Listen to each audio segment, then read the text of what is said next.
May the Lord Jesus Christ bless you and open your spiritual eyes to see Jesus today. Welcome you to watch a broadcast by Lord Jesus Christ, the Only Hope program. Take a moment to get your Bibles and listen to this wonderful message of the revival power of Pentecost in this Pentecost season. Watch with faith and expectation, you will be blessed. All glory be to Jesus. எல்லா மகிமையும் ஆண்டவராகிய இயேசு கிறிஸ்து ஒருவருக்கே. I praise God and thank Him for giving me this wonderful opportunity and great privilege to continue. Hallelujah. Speaking about what the Lord God of Israel prophesied through His prophet Joel about how His Spirit in these last days will be poured out on all flesh. Hallelujah. ஆண்டவராகிய இயேசு கிறிஸ்து யோவேல் தீர்க்கதரிசி மூலியமா கடைசி நாட்களில் தீர்க்க தரிசனம் உரைத்தது. ஹல்லேலூயா. கடைசி நாட்களில் மாம்சமான யாவர் மேலேயும் என்னுடைய ஆவியை ஊற்றுவேன் என்று ஹல்லேலூயா தீர்க்க தரிசனம் உரைத்தது. தொடர்ந்து பேசும்படிக்கு கிருபை செய்தபடியால் நன்றியோடு அவரை துதிக்கிறேன். அவர் கொடுத்த மகா பெரிய பாக்கியத்துக்கும் ஸ்லாக்கியத்துக்கும் நன்றி செலுத்துகிறேன். ஹல்லேலூயா. Greetings to all my wonderful viewers, faithful viewers in the name above all names. எல்லா நாமத்துக்கும் மேலான நாமத்தில் உண்மையாக வாரந்தோறும் செய்திகளை கர்த்தருடைய வார்த்தை கேட்டுக்கொண்டிருக்கிற எல்லா பரிசுத்தவான்களுக்கும் என்னுடைய வாழ்த்துக்கள்.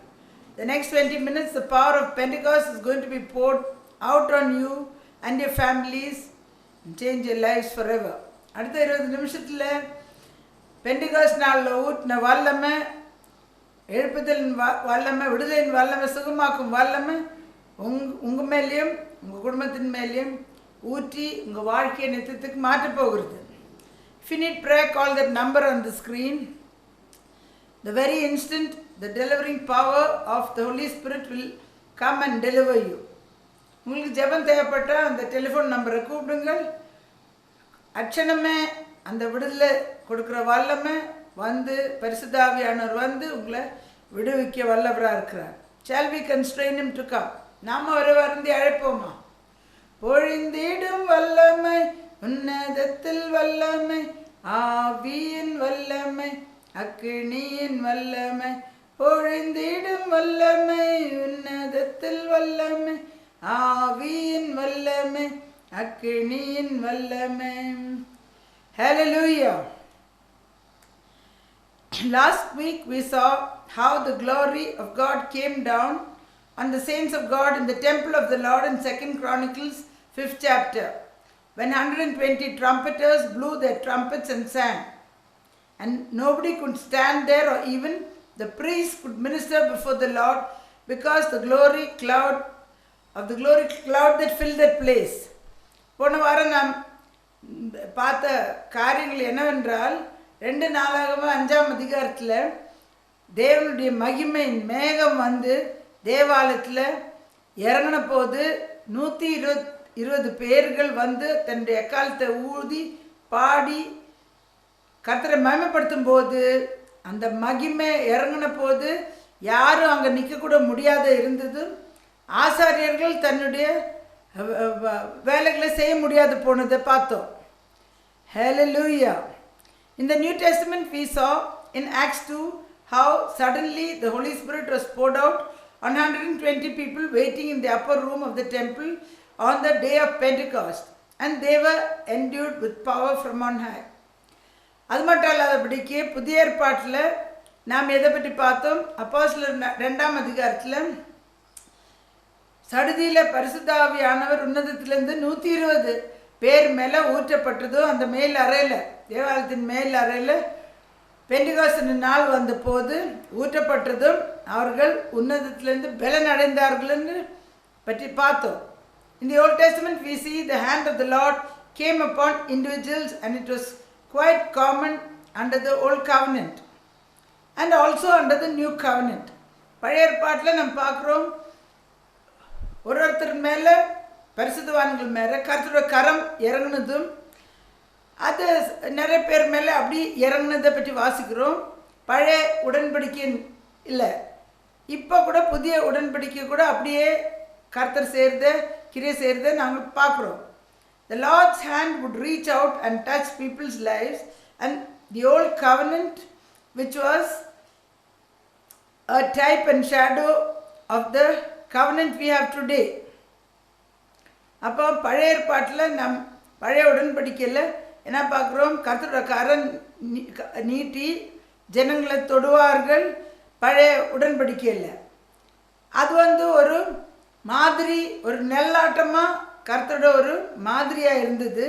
இன்றைக்கு நமக்குள்ள புதிய உடன்படிக்கையில் how much more under this new covenant which has been signed and sealed in the blood of Jesus.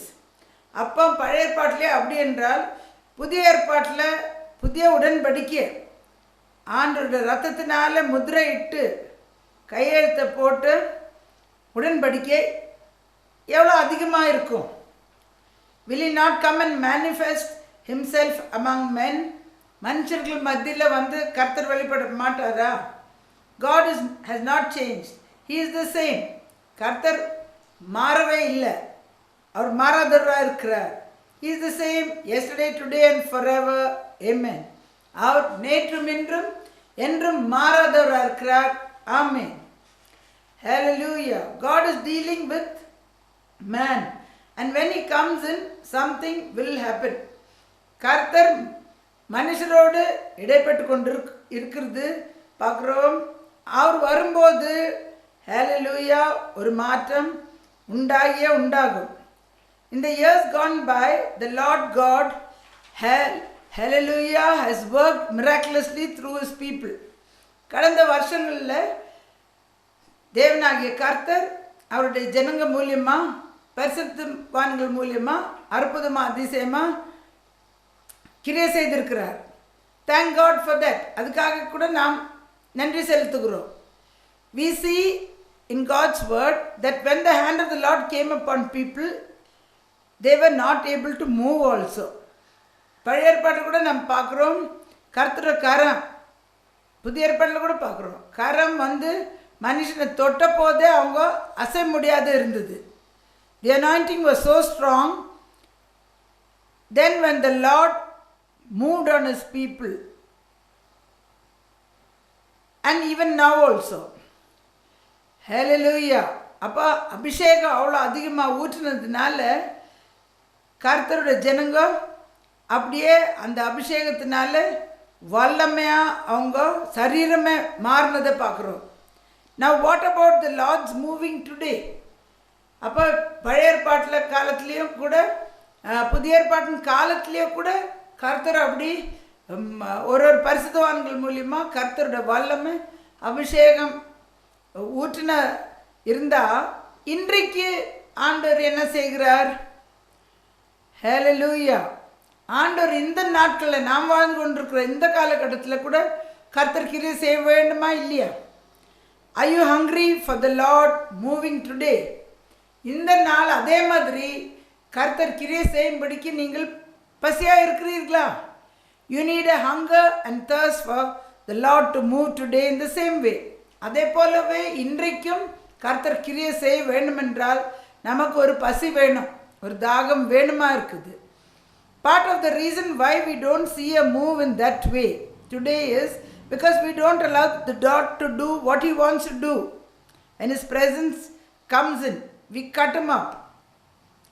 அப்போ ஒரு காரணம் அந்த மாதிரி கர்த்தர் கிரியை செய்யாத இருக்கிறதுக்கு ஒரு காரணம் என்னவென்றால் கர்த்தர் கிரியை செய்கிறதுக்கு ஆரம்பிக்கும் போது அவருடைய பிரசன்னத்துக்கு நம்ம இடம் கொடுக்காத இருக்கிறோம்.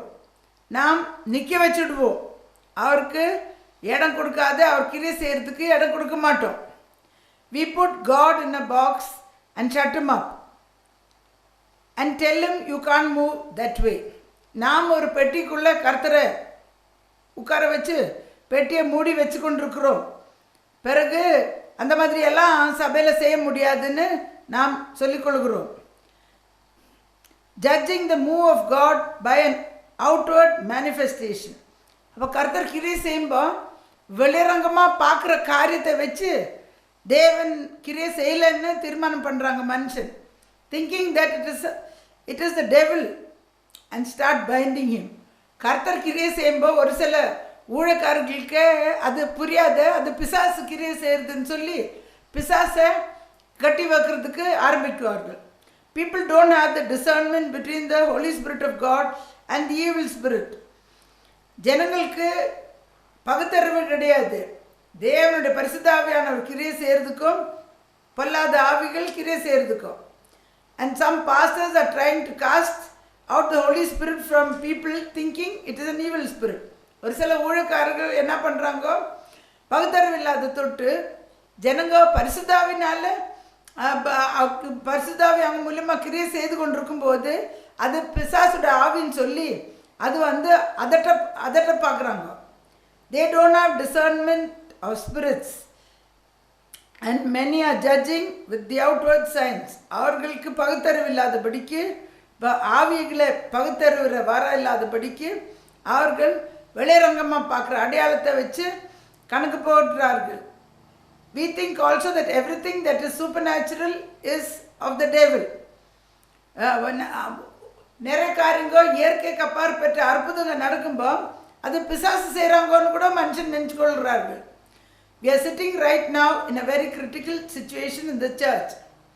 இப்போ நான் இருக்கிற காலகட்டத்தில் சபையில் முக்கியமான ஒரு பிரச்சனை ஆகிற சூழ்நிலையில் நாம் இருக்கிறோம். Because the world is moving more and more into the new age, into the psychic. ஏனென்றால் உலகம் என்ன பண்ணுகிறது, ஜாஸ்தி இந்த புதிய காலத்துடைய பிசாசுட பொல்லாத உபதேசங்களிலும் அந்த மாதிரி காரியங்களில் உள்ள ஜனங்களை கொண்டு போக சத்ரு பார்த்து கொண்டிருக்கிறான். Into the psychic and psychic phenomenon. Not only that, into the demonic and occult phenomenon of demonic worship and satanic powers. The church unfortunately has nothing to counteract that.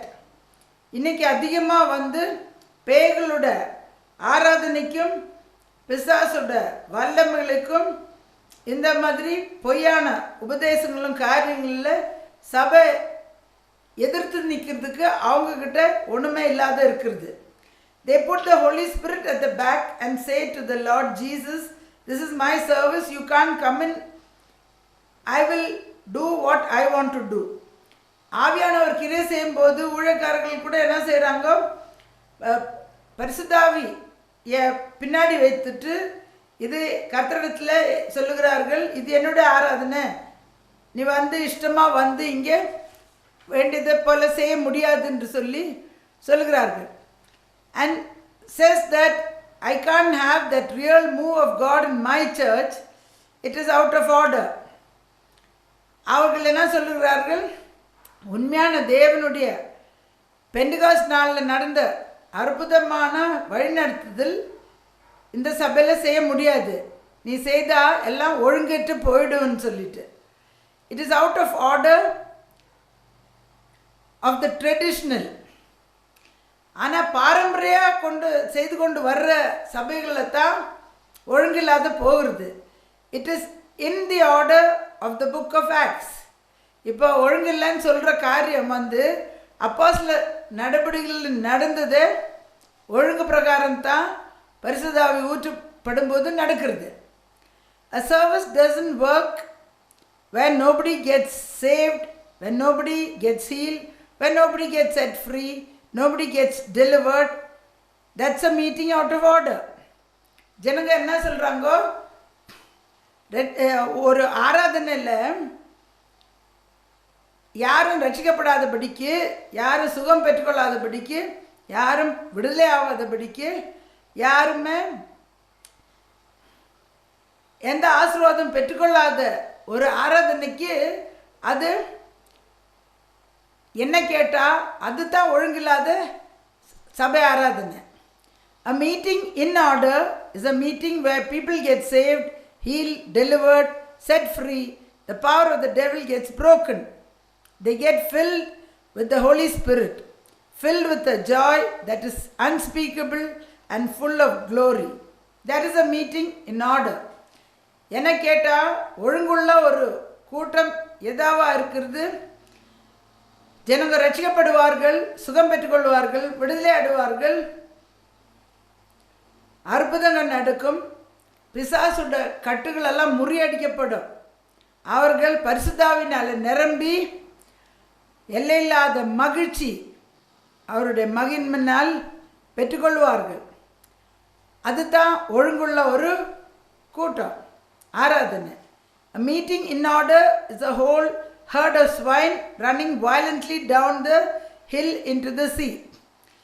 ஒழுங்குள்ள ஒரு ஆராதனை எது என்றால், அந்த பன்னி கூட்டத்துக்குள்ள பிசாசுட ஆவிகள் எல்லாம் இயேசு கிறிஸ்து அனுப்பி கொடுத்த போது அந்த முழு கூட்டமே அந்த மலை கீழே ஓடி போய் கடலுக்குள்ளேயே ஓடிட்டாங்க. அதுதான் ஒழுங்குள்ள கூட்டம் வேதத்தின் பிரகாரம்.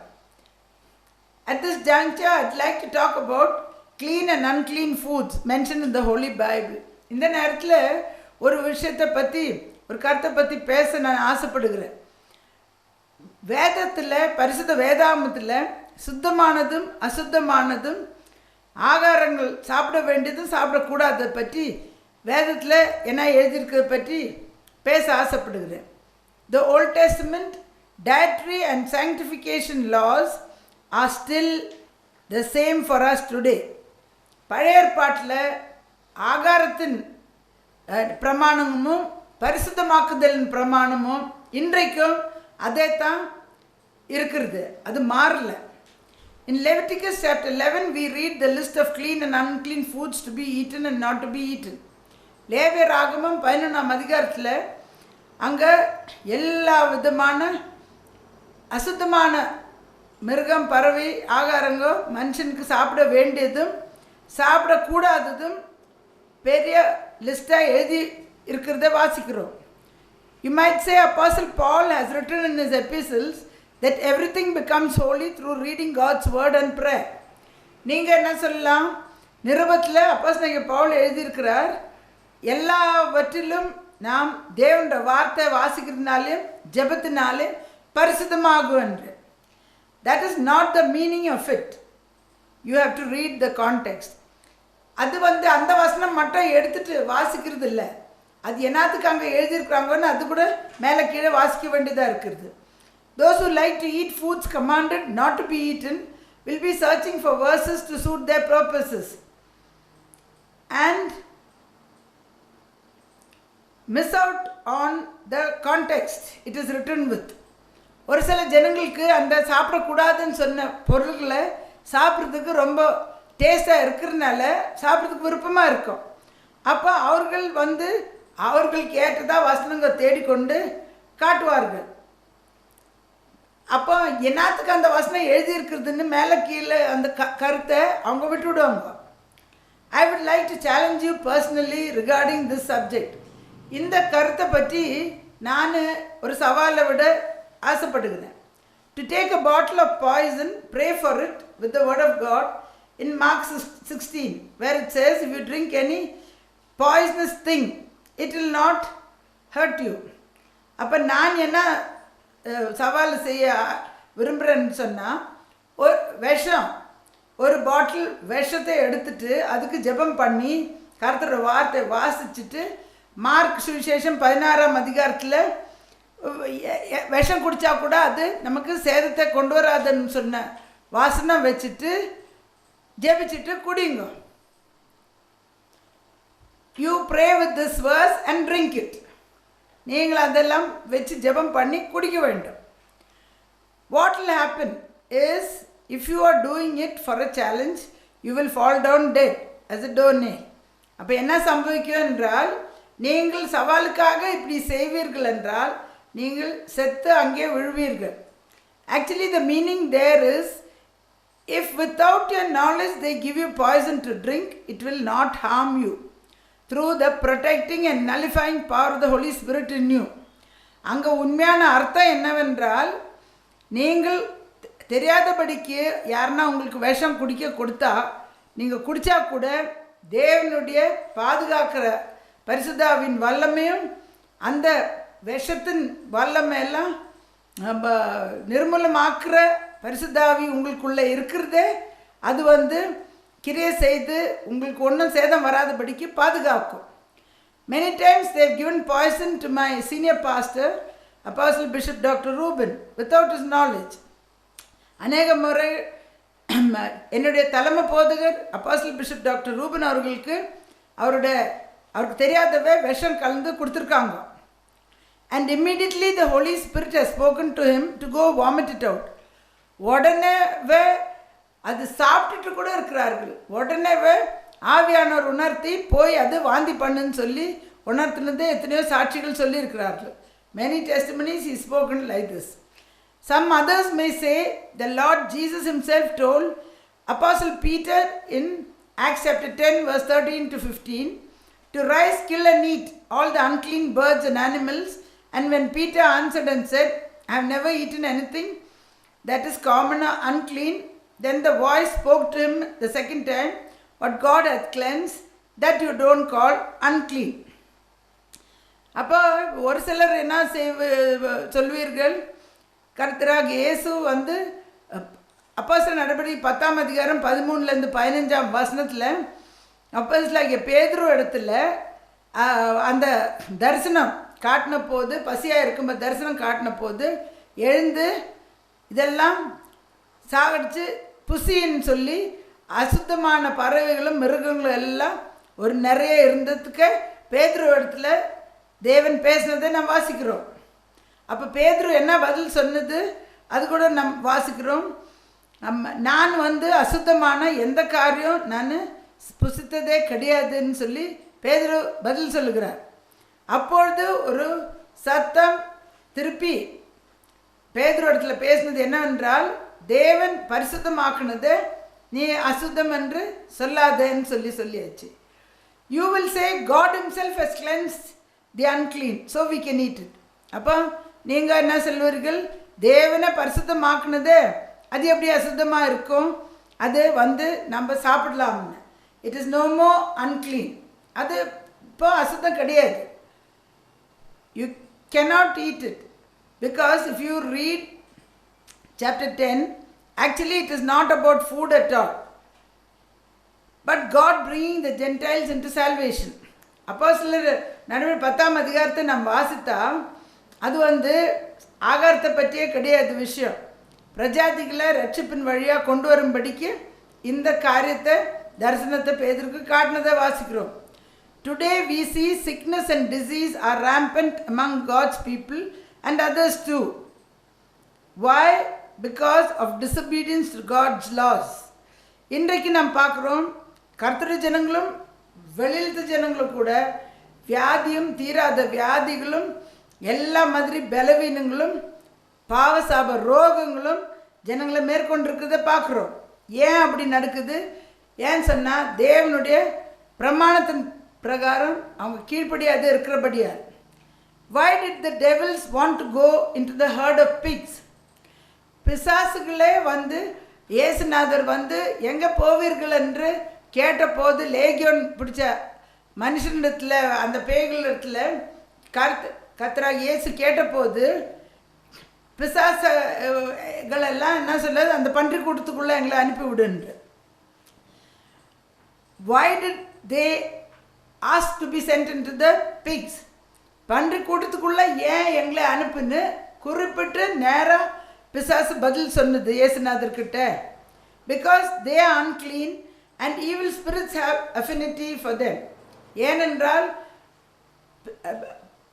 பன்றி அசுத்தமான மிருகம். அப்போ அசுத்தமான ஆகாரங்கள்லையும் மிருகத்துலேயும் பறவைகளையும் எல்லா மாதிரி காரியங்கள்லையும் பிசாசுக்கு இடம் இருக்குது.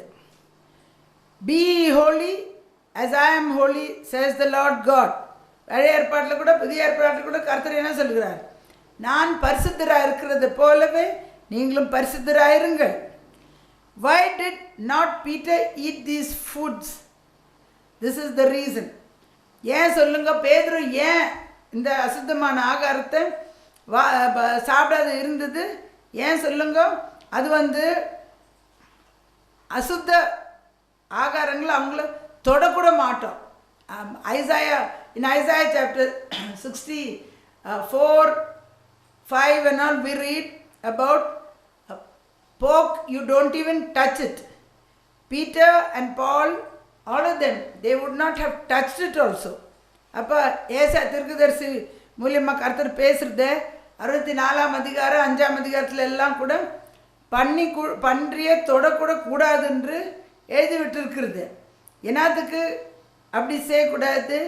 பேதுரும் பவுலும் எல்லாம் கூட தொட்டு கூட இருக்க மாட்டோம், சாப்பிட்றது இருக்கட்டும். அப்படி இது தான் காரணம். In 1 John 2nd chapter verse 27, what do we read? 1 யோவான் 2ஆம் அதிகாரம் 27ஆம் வசனத்தில் நாம் என்ன வாசிக்கிறோம்?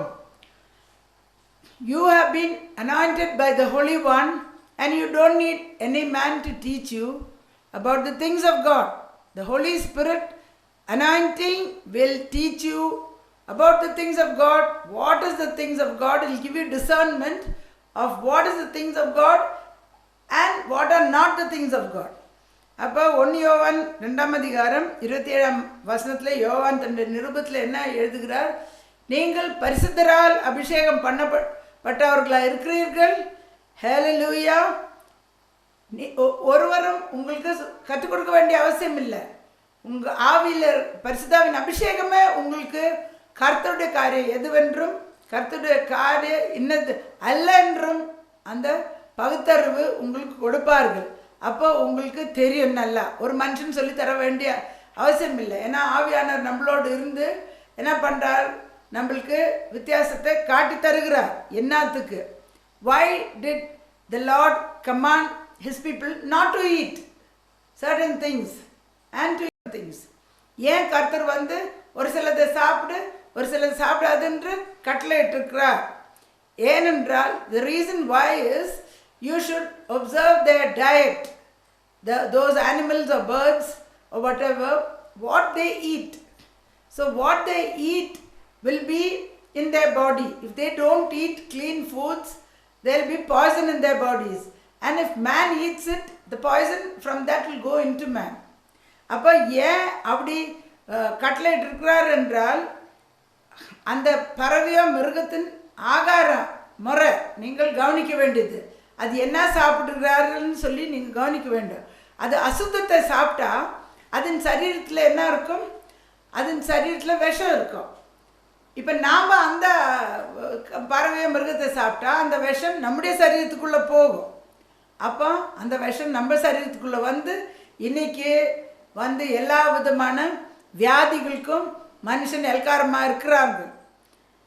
ஹல்லேலூயா.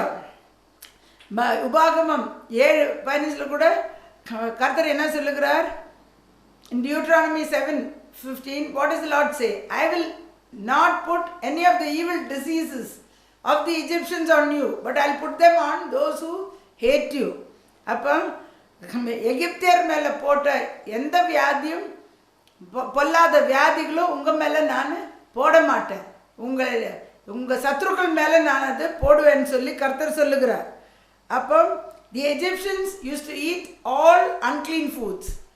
So they had all the diseases connected to it. எகிப்தியர் அசுத்தமானதை எல்லாம் நிறைய சாப்பிட்டாங்க. அப்போ அதுக்கு சேர்ந்து என்ன பார்க்குறோம்? அந்த வியாதிகள், தீராத வியாதிகளும் முழு வியாதிகளும் அவங்க சரீரத்தில் இருந்தது.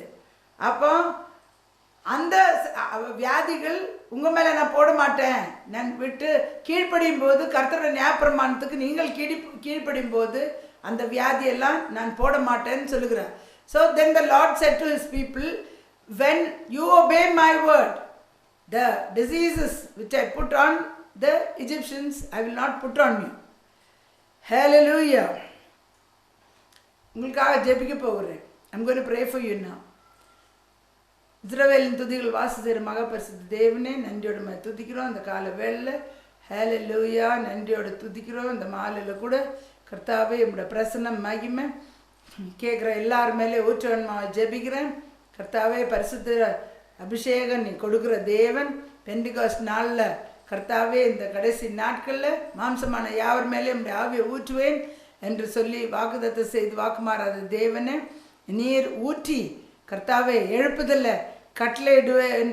கர்த்தாவே எல்லா சபையில எழுப்புதல்ல கட்டளையிட்டு எல்லா கர்த்தாவே விரோதமான காரியத்திலேருந்து விடுதலையாகி கர்த்தாவே பாவசாப ரோகத்திலேருந்து ஜனங்களை விடுதலையாக்க வேணுமா ஜெபிக்கிறேன். எழுப்பதில் கட்டளையிட்டு மனுஷனை விடுதலையாக்கி ரட்சிக்க வேணுமா ஜெபிக்கிறேன். ரட்சிக்க வேணுமா ஜெபிக்கிறேன். இப்போ கூட கேட்டுக்கொண்டு கர்த்தா விடுதலைக்கு ஏங்கி கொண்டு இருக்கிற பயத்திலேருந்து எல்லா பாவசாப ரோகத்திலேருந்து விடுதலையாக்கி மரண தருவாயில் இருக்கிறவங்க மேலே கூட உங்களுடைய ஆவியை ஊற்றி உடனே கர்த்தாவே விடுதலை கொடுக்குற உம்மால் கூடும். அப்படியே அபிஷேகத்தை ஊற்றி அவங்கள விடுவிக்க வேணுமா ஜெபிக்கிறேன்.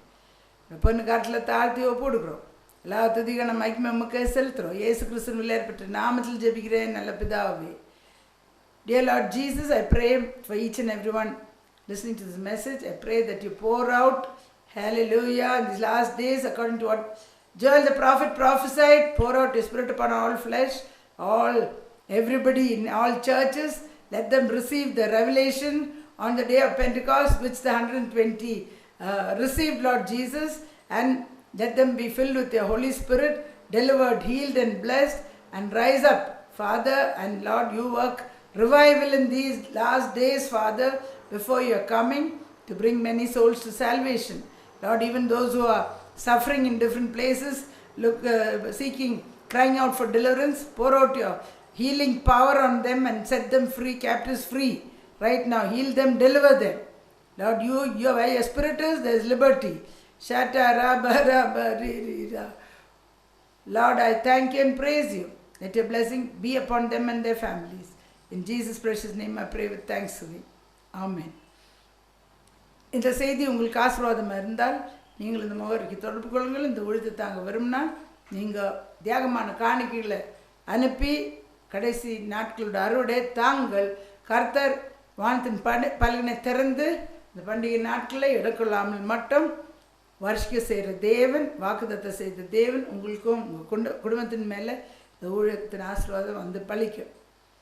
Hallelujah. If this message is a blessing to you, contact us by phone. If you want to support this ministry, send your sacrificial offerings to the account number mentioned on the screen. In these days of revival, the Lord is pouring out His Spirit on all the people, and this is the end time harvest going on. So you honor the Lord. Now people are putting money everywhere and everything is just disappearing. But the safest place to invest is in the ministry of the Lord Jesus Christ, and 100-fold, 1,000-fold blessings He will return to you according to your word, His word. Hallelujah. Hallelujah. The blessing of this ministry will be upon you and your families. If you want individual prayers, contact us by phone. Friday morning 10 to 2, individual prayers will be made for your deliverance. Contact us by phone and come and receive your deliverance. தனிப்பட்ட முறையில் ஜெபம் தேவைப்பட்டால் நீங்கள் இந்த முகவரிக்கு இந்த telephone நம்பரில் கூப்பிடுங்கள், வந்து உங்கள் விடுதலை பெற்றுக்கொள்ளுங்கள். வெள்ளிக்கிழமை காலையில் 10லேருந்து 2 வரைக்கும் தனிப்பட்ட ஜெபங்கள் அந்த அட்ரஸில் ஏறெடுக்கப்படும். வந்து உங்களோட விடுதலை பெற்றுக்கொள்ளுங்கள். Friday morning 10 to 2, prayers will be lifted up for your individual deliverance. Till we meet again, do not forget Jesus Christ is Lord. May the Lord bless you.